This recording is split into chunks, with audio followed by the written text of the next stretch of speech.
Have you ever witnessed a moment when prejudice met power?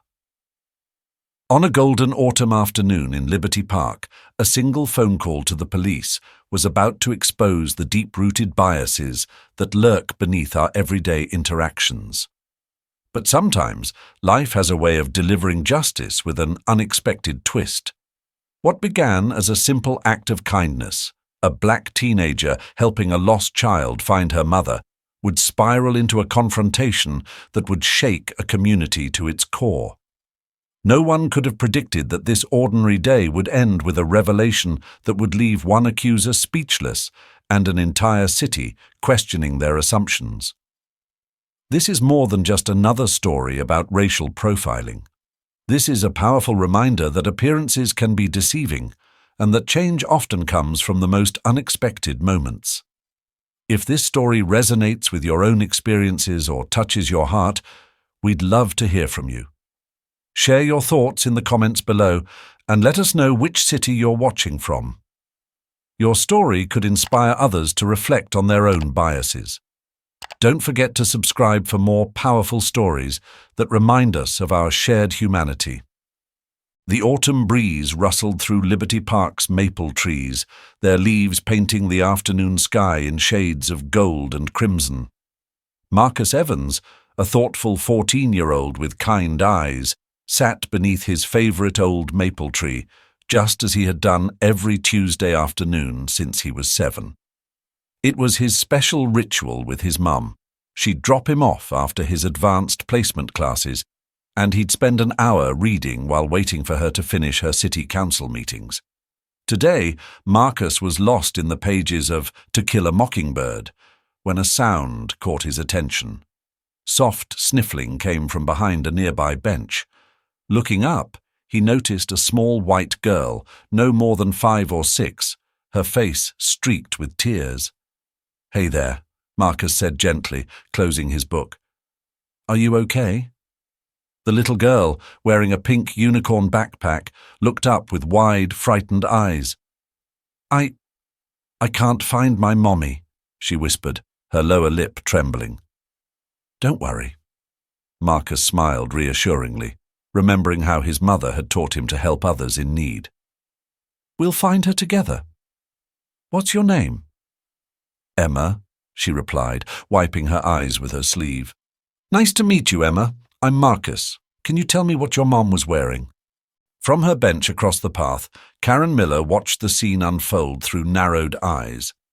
She'd moved to the neighborhood 3 months ago, and the recent string of reported suspicious activities in the local Facebook group had kept her on high alert.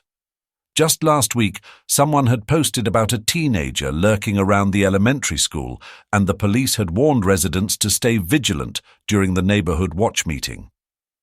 Karen's fingers tightened around her phone as she observed Marcus talking to the little girl. In her mind, the scene before her transformed through the lens of her prejudices. She didn't see a kind teenager helping a lost child. Instead, her imagination conjured up all the worst possibilities, fueled by countless sensationalized news stories and her own unexamined biases. A memory flashed through her mind. The recent community meeting where Officer Thompson had warned about strangers approaching children in parks. "Better safe than sorry," he'd said. The fact that Marcus was well dressed in his private school uniform, sitting with a classic novel, didn't register in her mind. All she could see was the color of his skin and her own unfounded fears.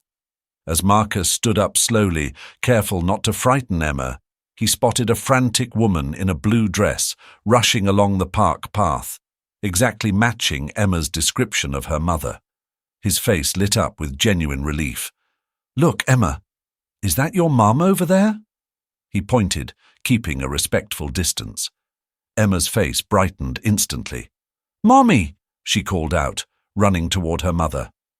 But before the heartwarming reunion could fully unfold, Karen had already pressed the first 3 digits into her phone, convinced she was witnessing something sinister. The warm autumn afternoon was about to take a dark turn, as prejudice prepared to collide with an unexpected truth that would shake their entire community. Just as Emma's mother was about to reach them, Karen sprang into action. She strode purposefully across the park, her heels clicking against the pavement with mounting urgency. The sound made Marcus look up, his relief at finding Emma's mother quickly fading as he noticed Karen's approaching figure. "What exactly do you think you're doing with this child?" Karen's voice cut through the peaceful afternoon air like a knife. Her tone carried an accusation that made several nearby parents turn their heads. Marcus felt his heart rate quicken, but his mother's words echoed in his mind. "Always stay calm, speak clearly, and hold your head high." He took a deep breath before responding. "Ma'am, I was just helping Emma find her mother, who's right there." Marcus gestured toward the approaching woman in the blue dress, but Karen cut him off. "Don't try to explain it away." Karen's voice grew louder, her finger pointing at Marcus. "I've been watching you. I saw you luring her away from the playground." Emma's mother had nearly reached them when Karen stepped between them, effectively blocking the reunion. "Mom," she called to Emma's mother, "don't worry, I'm handling this situation." "But Marcus started to explain, his voice steady despite his racing heart. "Young man, I know all about the suspicious activities in this park," Karen interrupted, pulling out her phone. "The neighborhood watch has been warning us about people like you." The phrase, "people like you," hung in the air, its implications clear and cutting. Marcus felt a familiar heaviness settle in his chest, the weight of being judged not by his actions, but by his appearance. "I'm calling the police," Karen announced, her finger hovering over the keypad. The threat in her voice was clear. Emma's mother finally pushed past Karen, scooping up her daughter. "Emma, sweetheart, are you okay?" "Mommy, Marcus helped me find you," Emma exclaimed, but Karen was already speaking into her phone. "Yes, operator." "I need to report a suspicious individual in Liberty Park," Karen's voice carried across the growing crowd. "A teenage male was seen attempting to leave with a young girl." "Yes, he's African American. No, he won't leave the area." Marcus stood frozen, watching as other park-goers began pulling out their phones. Some were recording the incident, while others whispered among themselves. He spotted Mrs. Rodriguez, his former elementary school teacher, stepping forward with concern etched on her face. "Karen, stop this right now," Mrs. Rodriguez called out. "I know this young man." But Karen waved her off, continuing her conversation with the dispatcher. "He's wearing a blue private school uniform. Yes, he's still here. No, he's being confrontational." Marcus felt his hands begin to tremble. The college interview he had scheduled for later that afternoon flashed through his mind.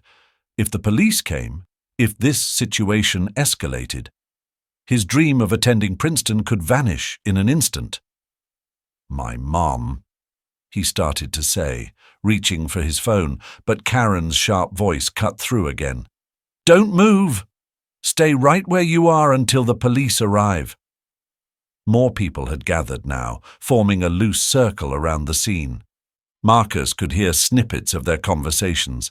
"Isn't that Diana Roberts' son? Someone should call the mayor's office. This is absolutely ridiculous." But the sound of approaching sirens drowned out everything else. Marcus closed his eyes briefly, praying his mother would arrive soon. The irony wasn't lost on him. He'd spent the afternoon reading To Kill a Mockingbird, and now here he was, living out a modern version of the prejudice Harper Lee had written about decades ago. Emma's mother, still holding her daughter, finally stepped forward. "This young man was helping us," she stated firmly. "Karen, you're making a terrible mistake." But it was too late. The distinct sound of police cruisers entering the park echoed through the trees, and Marcus could see the flashing lights approaching. The peaceful autumn afternoon had transformed into something much darker, and there was no turning back now. The police cruisers pulled up to the park entrance, their lights painting the autumn scene in harsh flashes of red and blue. Marcus's hand instinctively moved to straighten his Princeton University interview tie, a gesture of nervous habit. In just 2 hours, he was supposed to be sitting before the scholarship committee, discussing his dreams of becoming a civil rights attorney. Now, those dreams felt increasingly fragile. 2 officers emerged from their vehicles. Officer Brooks, a veteran with salt and pepper hair, and Officer Chen, younger and more athletic. They approached the scene with measured steps, hands resting casually on their belts. "Ma'am?" Officer Brooks addressed Karen first, his tone respectful and concerned. "We received your call about a suspicious individual." Karen rushed forward, words tumbling out. "Yes, officer. I witnessed him trying to lure this little girl away from—" "That's not true," Emma's mother interjected forcefully. "This young man was helping my daughter find me. I was right there. I saw everything." Officer Chen had already moved to position himself near Marcus, his stance more rigid. "Keep your hands where I can see them," he instructed, despite Marcus's calm demeanor and school uniform. The crowd had grown larger now. Phones were raised everywhere, recording the scene. Marcus could hear whispers rippling through the gathering. "Isn't he the mayor's son?" "He's got a scholarship interview today." "Someone needs to call Diana immediately." Mrs. Rodriguez stepped forward again, her teacher's authority evident in her voice. "Officers, I can vouch for Marcus. He's one of our community's brightest students." "Ma'am, please step back," Officer Brooks interrupted, though his expression showed a flicker of recognition at Marcus's name. Marcus felt his future teetering on the edge of disaster. Each passing minute brought him closer to missing his interview, an interview that could change his entire life trajectory. His voice remained steady, though his heart raced. "Officers, I have my student ID," he said carefully, "and I have a full scholarship interview at Princeton in less than 2 hours. Please, let me explain." "A likely story," Karen scoffed, but her voice wavered slightly as several onlookers shot her disapproving looks. Officer Chen moved closer to Marcus. "Turn around and place your hands." "Wait!" Emma broke free from her mother's grip, running toward Marcus. "He helped me." "He's nice. He found my mommy." The little girl's intervention created a moment of confusion. Officer Brooks hesitated, looking between Karen's increasingly uncertain expression and Marcus's dignified composure.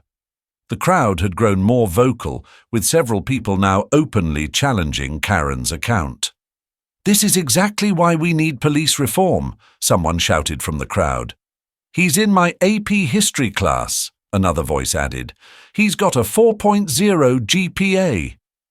Officer Chen reached for his handcuffs, the metal catching the afternoon sun.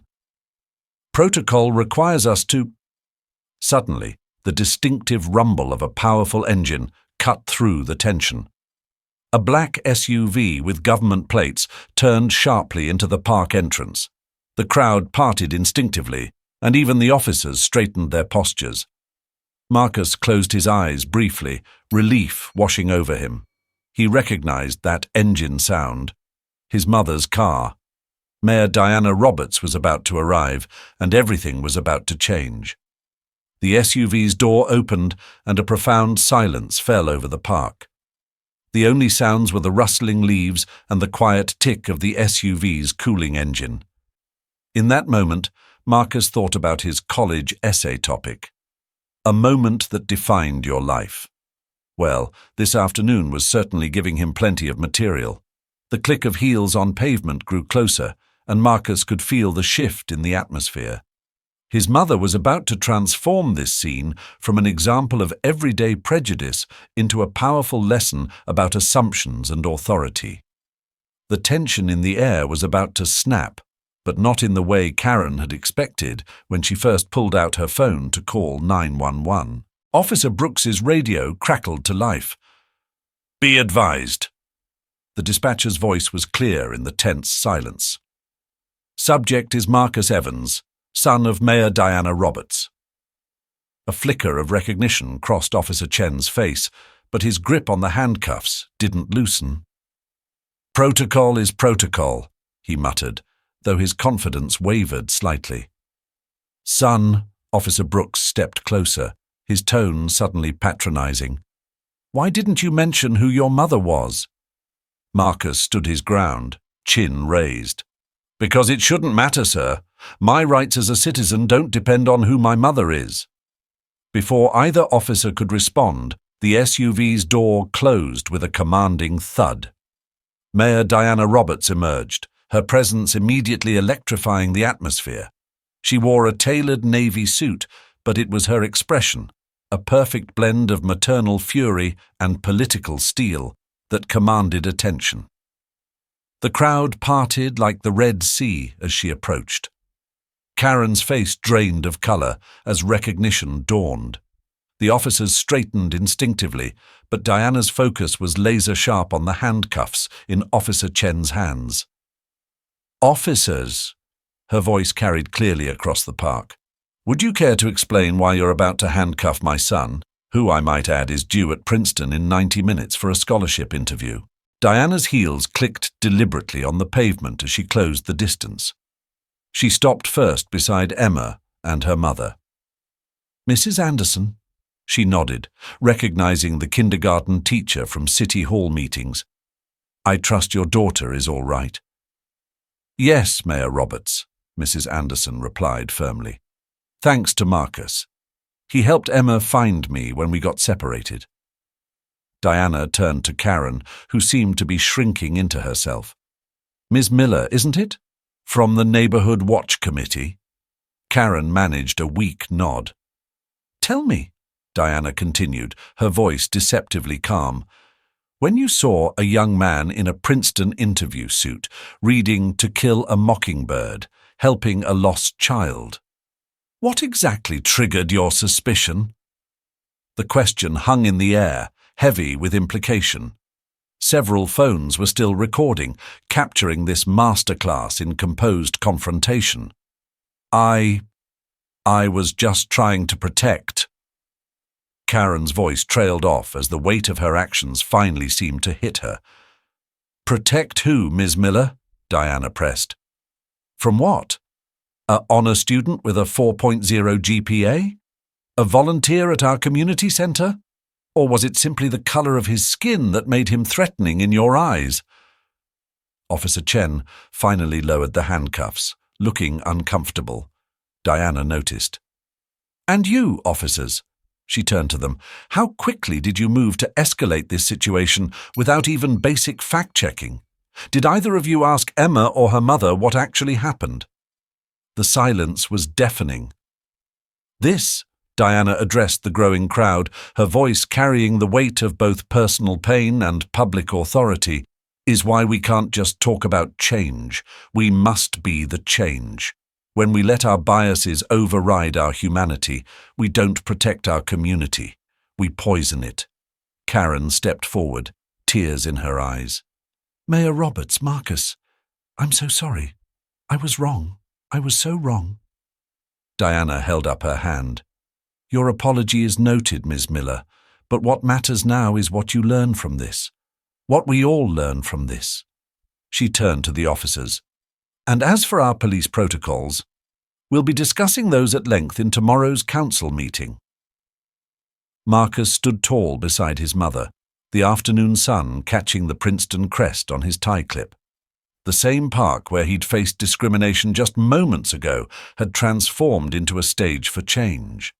Sometimes, he realized, the most powerful lessons about justice don't come from books. They come from living through injustice and standing up against it.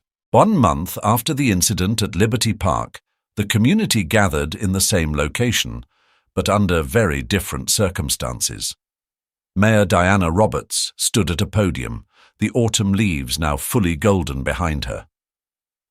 "Today marks the launch of our Know Your Neighbor initiative," she announced to the assembled crowd.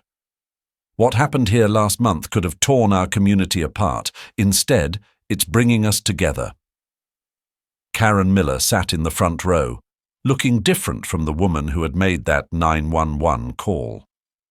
She now led the community outreach program, working alongside Marcus to organize dialogue sessions between police and local youth. Officer Chen and Officer Brooks were there too, now part of the city's newly formed bias awareness training team. Their experience had become a teaching moment in the department's reformed training protocol. Real change, Diana continued, doesn't come from top-down mandates alone. It comes from transformed hearts and minds. The crowd included faces from that fateful day, Mrs. Anderson and Emma, Mrs. Rodriguez, and many others who had witnessed the incident. But now they weren't bystanders. They were active participants in changing their community. Later that evening, Marcus and Diana sat on their favorite park bench, the same one where everything had happened. Marcus wore a new tie, this one with the Princeton University crest. "Mum," Marcus said quietly, fingering his acceptance letter, "do you think we'll ever live in a world where people don't judge others by their appearance?" Diana wrapped an arm around her son's shoulders. "Change is like this park in autumn, honey. It happens gradually, then suddenly. One leaf turns gold, then another, until one day you look up and the whole world has transformed." Marcus smiled, remembering his scholarship interview. He'd spoken about the park incident, about facing prejudice with dignity, and about the power of community to drive change. The committee had been moved by his story of turning pain into progress. "You know what's funny?" he mused. "I ended up being late to that interview, but being honest about why taught me something important. Sometimes the hardest moments in our lives become our greatest testimony." Diana nodded proudly. "And now look, our little park incident has sparked changes across 3 counties. Sometimes it takes a moment of darkness to show us where we need to shine more light." As they sat together watching families stroll by, all colors, all backgrounds, Marcus noticed something profound. The park felt different now, not because it had changed physically, but because the community had changed. Karen waved as she passed by with her diversity committee group, and Officer Chen stopped to share updates about the youth mentorship program. "You were right, Mom," Marcus said softly. "Change doesn't always come the way we expect, but it does come, one heart at a time." The setting sun cast long shadows across Liberty Park, but unlike that day 1 month ago, these shadows didn't carry fear or prejudice. Instead, they reminded everyone who witnessed the transformation that even the darkest moments can lead to the brightest changes. Thank you for taking time to witness this story with us. If this story touched your heart, please share it with others who might need to hear its message of dignity and respect. We'd love to hear your thoughts and similar experiences in the comments below. And don't forget to subscribe for more stories that remind us of our shared humanity. Until our next story unfolds.